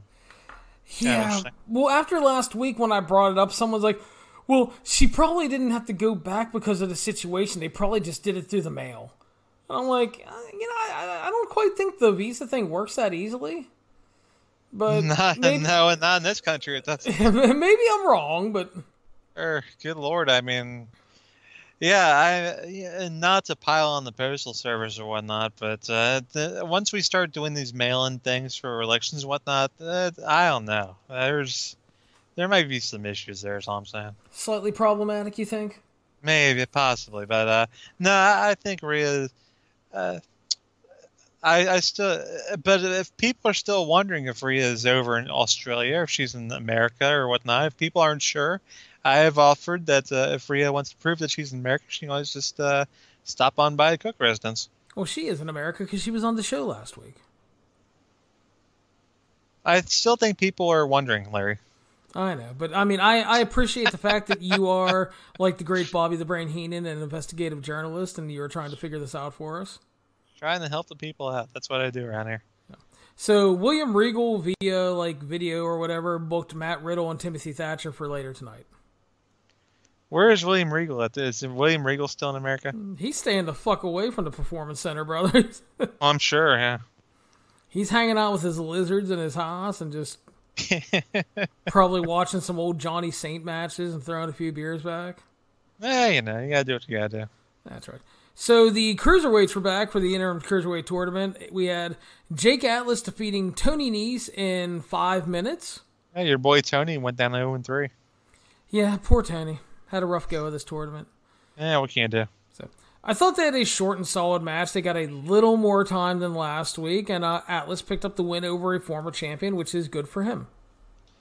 Yeah, the old Rainbow DDT, they called it? I guess. Yeah.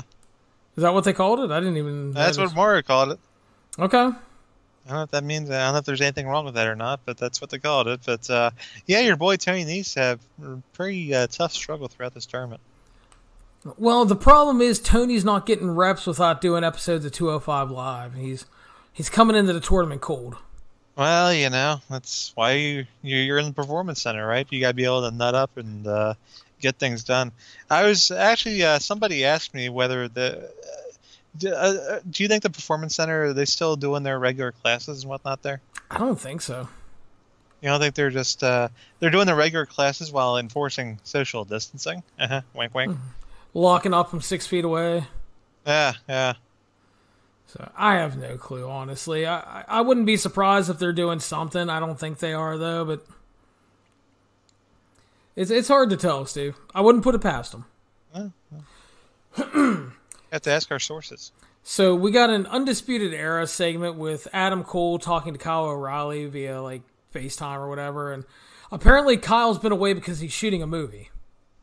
Kyle O'Reilly in a movie. Obviously, so I gotta tell you, that's not what I'm going to rush to see. Fair enough, but Bobby Fish eventually joined him along with Roddy.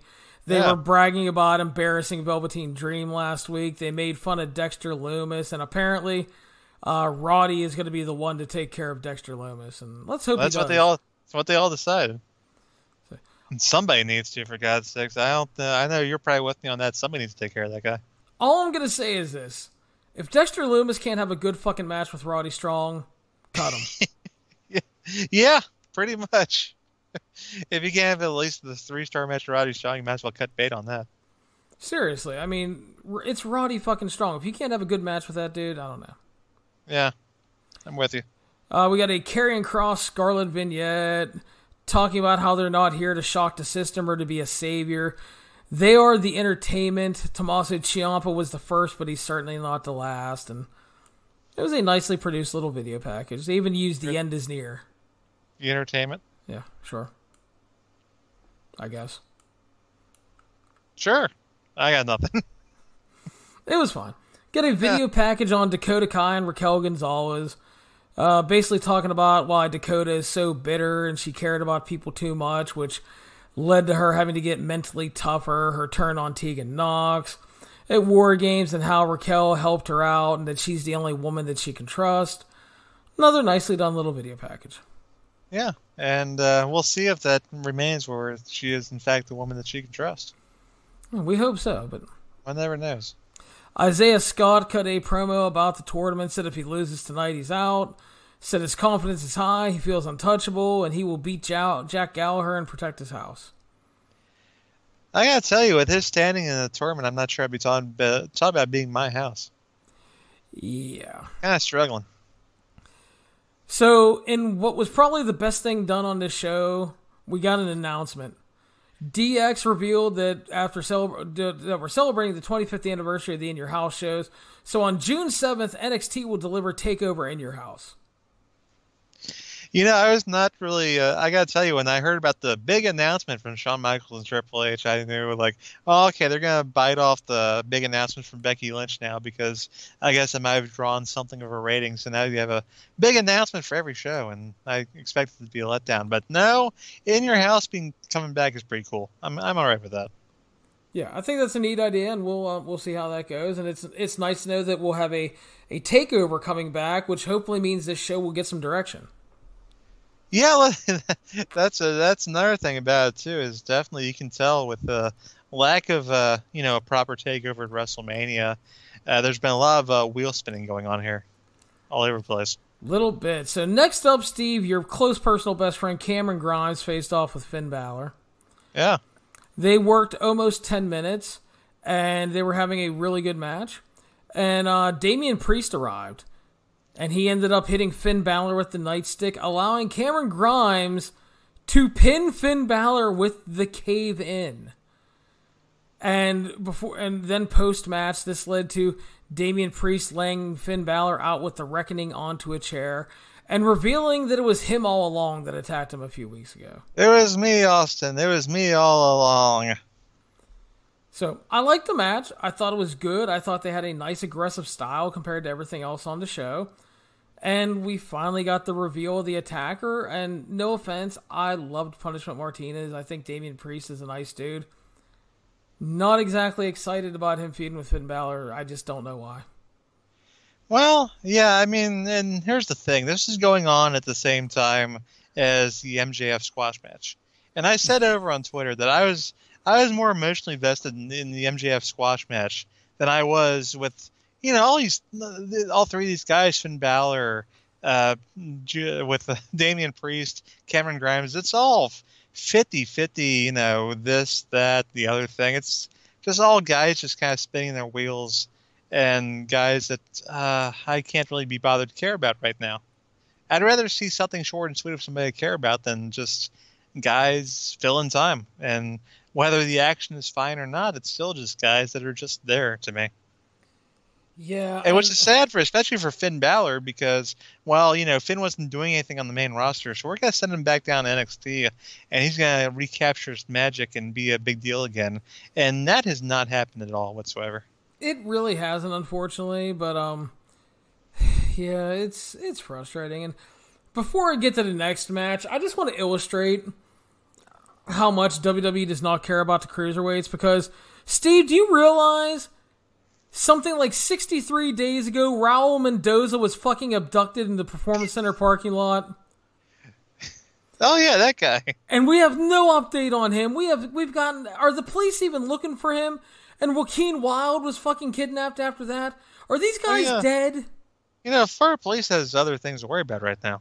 Let's be honest. Well, goddamn, they need to worry about my cruiserweights. They're gone.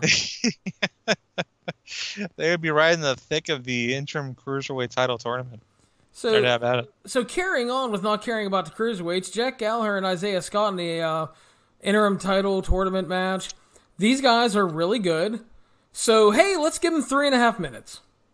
Yeah, that's bad what they get. No, it's exactly what they got. I timed these things, Steve. Okay. Jack Gallagher ended up winning via knockout, and I want to say this, man. I mean, they tried really hard for the time they got, but I mean, they just didn't have the time to do anything. And after the show was over, all I could think of is it needed more time like the matches last week. I didn't need to see fucking Aaliyah lose. I didn't need to see dinner with the fucking Garganos. I wanted some match time, because these matches are supposed to be, and I'm using fucking air quotes and you can't see me, important. But it's short. I mean, and in this case it works because there was a pre-match attack by Tony Nese. But the fact is, for 2 weeks now, they've shortened all these matches, and they've been lucky to average 3.5 minutes a match over the past 2 weeks. How in the hell am I supposed to care about this tournament now when they don't give me any time? Not supposed to. I hate to say that. I hate to say that's the answer, but the answer is you're not supposed to. And that's a shame. Listen, I didn't have any grand delusions that this was going to be a Best of Super Juniors. But the fact is, I'm not getting a Best of Super Juniors, so I was mildly excited for a little round-robin tournament with some fun performers. And I'm just not getting it. I'd rather see Jushin Liger hanging around his house and eating some food. Yeah. I think dinner with Liger would be better than dinner with the Garganos. Goddamn right it would be, but no doubt about that. So, next up, Caden Carter facing off with Aaliyah. And Steve, if you remember, they did a big angle last week where they teased Aaliyah joining the Robert Stone brand after costing Xia Li her that fucking big match. 30-second angle. I remember that. That's right. Big angle, Steve. So, of course, here they worked a sub-3-minute match because it's very important. And Aaliyah obviously picked up... Oh, no, wait, I'm sorry. No Aaliyah fucking lost clean in 2 minutes and 50 seconds via submission. She tapped the fuck out clean. And so, basically, the bottom line is they teased doing something with Aaliyah, and then they had her lose the very next week. And this has been the story of Aaliyah's developmental career for the past 5 fucking years. Every time they tease doing something with her, she loses the next week and fucking disappears. And I have nothing against Aaliyah, personally. I'm sure she's a fine person and whatnot. But for God's sakes, it's like, it feels like she's been there for like 10 years, right? It does. Just hanging around forever and not doing much of anything. So you kind of wonder at some point they let Rachel Ellering go, they let Deonna Purrazzo go, let all these other people go, and yet Aaliyah's still hanging around, and she's not even doing anything. She's doing the same thing she's been doing forever and ever, with no sign of anything changing. I have no clue why they keep her around, and it does feel like she's been in developmental for like a decade.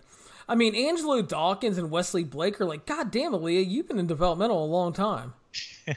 And those were the two that were like the developmental lifers until they got called up. Yeah. So, I don't know. Well, Tyler Breeze, too. Well, no, but Tyler was there for a while, and then he got called up, and obviously he went back, but still, he wasn't there. Dawkins and Wesley Blake had a long time in developmental to the point people thought they would never get called up. So they had a video package, Steve. It was Dinner with the Garganos. Yeah, boy. And this felt like bad dinner theater, like Death of a Salesman at like a $5.99 dinner special in Florida.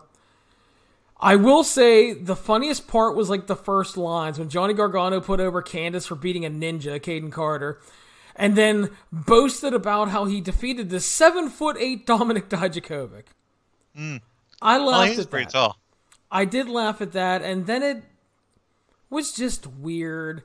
We got clips of him beating Dijakovic, and then Johnny talked about how he's taking Keith Lee to the limit. They did like a weird black and white video slow motion thing. And it was just a bunch of fucking weird verbiage, and I don't know. It just didn't really do anything for me. So obviously they're teasing Mia Yim versus Candice LeRae out of this because Candice was upset that Mia got a chance at Charlotte. Johnny Gargano basically said he's going after Keith Lee, and I guess that's all well and good, but god damn, this was just fucking weird and did nothing for me. What did Candice do to earn a shot against Charlotte Flair?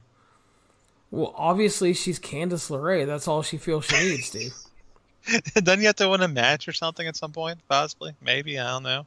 Who am I can't? WWE, who the hell knows what you got to do to earn a title shot? Fair enough. But what did you think of this whole whatever? It was nothing. I thought nothing. I saw nothing of it. I mean, you know, we know at this point that Johnny Gargano is what he is. He's a perfectly competent pro wrestler. He's very good at that aspect of the game, and he's never been really good at the other aspects of the game. And I don't think they'll ever change. The sad part about that is I've actually seen Johnny Gargano be a great heel, and they're leaning into nothing that made him such a great heel in this incarnation of him in WWE. Now, I will say that Johnny and Candice showed more chemistry than Seth and Becky. Well, that's not hard. I will say that for them, but other than that, yeah, it was a waste of time. I do think, and this has nothing to do with this, and I didn't hold it against the show, but it is really funny them trying to present the Garganos as this dastardly duo when they're a bunch of Disneyland-loving, Disney movie-loving pet owners. Yeah. All over social media. It's like they're like the cutest fucking couple in the world despite the fact that they're Cleveland Brown fans. So see, that's the thing. See, there you go. I mean, if they could lean more into their Cleveland Brown fandom, and, I mean, cute people can be pretty annoying. You know that. This is true. We're all cutesy, and we love our Pluto the dog and our Goofy and whatnot. That can get really annoying real quick. I'm just saying. This is true. I'm still annoyed at the fact that Pluto gets fucking relegated as just a regular dog while Goofy's allowed to wear pants and drive a fucking car and have a job. Nobody's ever properly answered that question. Like, why does Goofy talk and walk around and Pluto doesn't? I know. Pluto's being held back by the man. Apparently. So, Steve, next week we're getting Io Shirai and Rhea Ripley, which certainly has possibilities. Sure. And then we get the two cruiserweight matches, which are Kushida and Drake Maverick and Akira Tozawa versus El Hijo del Fantasma. Which will each get about 3.5 minutes. Yes, which I was going to say, in theory, could be good matches if they get more than 3 or 5 minutes, which is going to be the annoying thing. And I'm sure Akira Tozawa is going to come into this show red fucking hot after losing on Raw again. Oh, yeah. Yeah, because they'll probably job now the next Monday too, because apparently nobody can job on Raw except for Akira Tozawa. I don't know what it is. They don't have anybody else there, I guess. Cal Bloom is too fucking busy in catering. Well, apparently so. Got to have the little Asian dude do the job despite the fact that he's in a tournament. That's right. And not to mention, didn't he job to an entire faction that's already fighting with each other a couple weeks after they formed? We're already trying to break up the Zelina Vega's group. I'm sure it's just fine, Steve. It's you're overthinking it. WWE Raw is a great show. I've been told this. Well, I mean, somebody's got to say that. Yeah, I mean, I don't believe it. I thought Raw was bad this week, and boy, did I hear about it. I gotta tell you, I mean, I thought it was okay for the 2 hours I watched it, but once I hit the 2 hour mark, it's like, oh, I'm done. Time for bed. Okay, no offense, you're not allowed to judge then. You didn't check out the whole 3 hours. Okay. Anyway, the main event of the evening is Matt Riddle battling Timothy Thatcher. Damn, they went to that pretty quick. And I actually was going to talk about that, but Matt Riddle ends up defeating Timothy Thatcher. He counters him into a cradle for the win as they were doing submission stuff. I thought it was good. I thought they worked, these guys have worked together in the past, so they do have a good chemistry. And stylistically, they match up very well because of how they like to work. The thing I did not like about this at all is that they jumped right to the singles match on the same show as the turn. Why are we booking 2, 3, 4 weeks of shit into one show? Because Vince Russo is writing this week, apparently. I mean, you know what? I mean, you had a couple 3-minute cruiserweight matches. You had some horrible dinner theater production. Are you sure that Vince Russo didn't book this? I joked about that last week, too, Steve. Fucking short matches and all that shit going on. It's like... There you have it. So, Timothy Thatcher was obviously a sore loser after the match, so he armbarred the shit out of Matt Riddle and tortured him, and a bad night for Matthew Riddle. Yeah, I mean, he went 1 for 1 now. I mean, Thatcher went 0 for 2. This is true. He got 0 trips to the pay window, if you will. Fair enough, Steve. So... that is NXT for the evening, and that is going to bring us to the old head-to-head comparison for the week, Steve. Do you want to go first? Yeah, I'll go ahead. I mean, NXT had a couple high points, had a couple solid matches and whatnot, but the thing they're still lacking for me for the most part is things to care about. I mentioned during the show about how you had this nice long match of Cameron Grimes and Finn Balor, who were perfectly fine workers. I have no issue with them in that regard. But I don't particularly care about either one right now. And I'd rather watch an MJF squash match the last 2 minutes and at least have somebody I care about. And AEW had more stuff going on with, you had the Cody Lance Archer angle. You had Jericho beating the crap out of Vanguard 1, for God's sakes, is kind of crazy. You had some good tag action, had a nice little main event with Brody Lee, Christopher Daniels, so it's going to sound like a broken record as I typically do on this show, but I think it wasn't the best AEW Dynamite show of all time, but it was good enough. It was entertaining enough for me, and NXT is still kind of spinning their wheels, and hopefully now that they have a takeover here coming up pretty soonish, maybe they'll find some kind of direction. Maybe Vince Russo is not a fan of direction. I really hope you're correct, Steve. What's really weird, and I talked about this with Kevin over the weekend, and when we did the Money in the Bank show, we kind of did a state of NXT talk, and it's a lot of the stuff you and I have talked about at times too, but I wanted to talk with Kevin about it because he reviews it as well, and he's had a lot of the similar thoughts. It's really weird because I have people telling me every week that NXT is like a really bad show, and then I have people telling me that NXT is the greatest weekly show on TV. And the fact is, it's neither of those. NXT is a fine show. There was, like this week, there's some good wrestling. But the cruiserweights got boned again. They've made me not care about that tournament. The thing is while it's fine, it feels like it's missing something for me. And it's not doing anything to make me excited about the next week. Like, why would I be excited about the cruiserweight matches next week when they've been screwed the past 2 weeks on time? Why would I be really energetic and overexcited for Io versus Rio when Charlotte's probably going to get involved to set up a triple threat in your house? You know what I mean? So it's like, they're not doing a lot. It's not a bad show. It's fine. I don't hate it when I'm done watching. It doesn't anger me like Raw. But in comparison, I'm looking at Dynamite tonight, Steve, and I thought it was a good, really good, energetic show. I thought it was entertaining. I think they played off of last week very well. I thought they built to next week well. I thought they had strong additions to the pay-per-view. It's an easy watch. All the matches that needed time got the time that they needed but didn't overstay their welcome. The MJF thing, again, exactly what it needed to be. And to me, it feels like they're delivering simple, effective, and well-executed TV and that they're peaking ahead of the pay-per-view. And for me, it was an easy win again for AEW. And I know, here comes the Tony Khan jokes, right? But I'm sorry. I just want a good, simply composed wrestling show that makes sense. And again, NXT isn't bad, but it's not doing that for me. I don't know how else to put it. Yeah, and like we said, hopefully now that they have a date to build towards to, because I think that whenever the show has something they're building towards to, it tends to make things flow a lot better.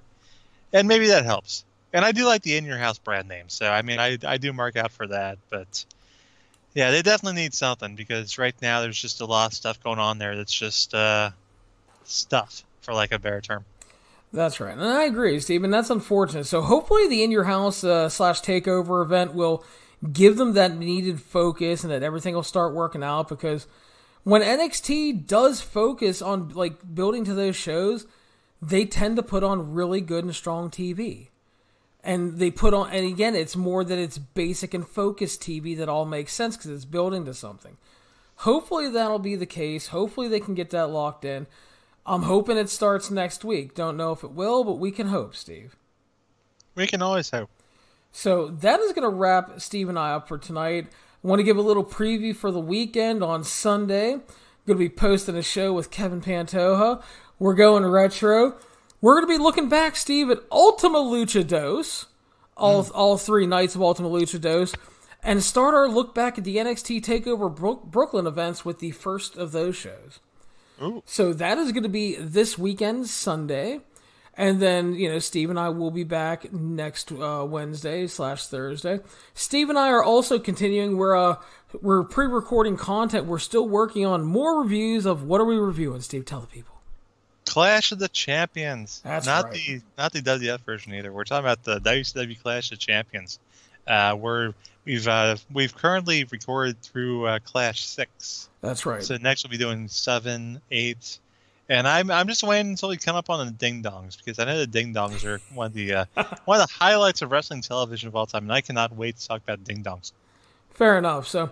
But yeah, Steve and I are still, we're recording that stuff. It'll be running, a lot of retro stuff we like to run on the weekends, sometimes sparse it into the Wednesday shows.